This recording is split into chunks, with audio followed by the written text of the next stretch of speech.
Let's talk about bad weed. Everybody's talking about great weed and how wonderful it is. Let's talk about bad weed. When you get bad marijuana, medicinal cannabis, and I'm not talking about cannabis that doesn't taste good, doesn't smell good, or is just not that potent. I'm talking about marijuana that when you smoke it, vape it, or use it, makes you nauseous. You see, cannabinoids like THC, CBD, and a variety of the other cannabinoids, they are antiemetics. They stop nausea, okay? Emesis is the act of vomiting. So something that's an antiemetic stops nausea and helps stop vomiting. But this is why people who take chemotherapy smoke marijuana and feel better.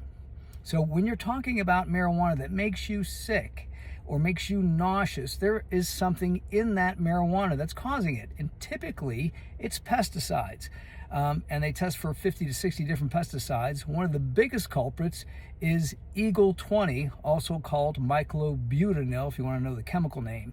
You smoke that, and man, you are nauseous either instantly or the next day. You got a headache, you feel sick to your stomach. Now, typically this doesn't happen, and it shouldn't happen with dispensaries that are licensed because they're supposed to lab test their products.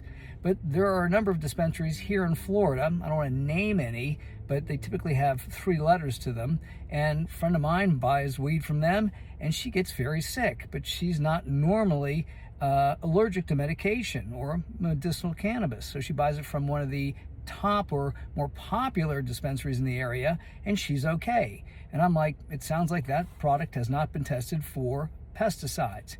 Now, there are people who end up with hyperemesis. In other words, they are allergic to marijuana, and when they smoke it, they get nauseous. That is real. But I would say that's the exception, not the rule. Just like people being allergic to penicillin or allergic to aspirin. Yes, there are cases like that, but it's not the norm. It's the exception. Another thing you have to remember about marijuana is this. Whether it's THC or CBD and probably a few of the other cannabinoids, they lower your blood pressure, which is a great thing, especially if you're like me and you go to the doctor and you're scared to death because you think they're going to ask you to have your arms chopped off. And this is because I have doctors in my family, so I hate going to other doctors. So again, CBD, THC lowers your blood pressure. That's a great thing. It's a hemodilator. It's a blood vessel dilator. So it dilates the blood vessels, allowing it to flow better, lowers your blood pressure. But one of the problems with that is if it lowers your blood pressure too much, now your circulatory system isn't delivering oxygen, and that can cause nausea. It can cause hypoxia, sort of like having altitude sickness.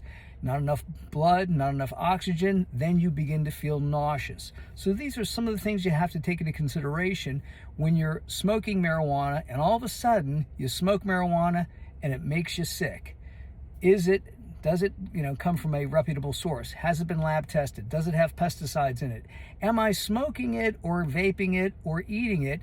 And then I'm good, and then I smoke or vape too much, and all of a sudden I become nauseous. That's a possibility where it drops the blood pressure too much. You've seen people who dab, and when you dab, that means you're taking in a huge amount of THC concentrate, typically in 1 or 2 hits. And what happens?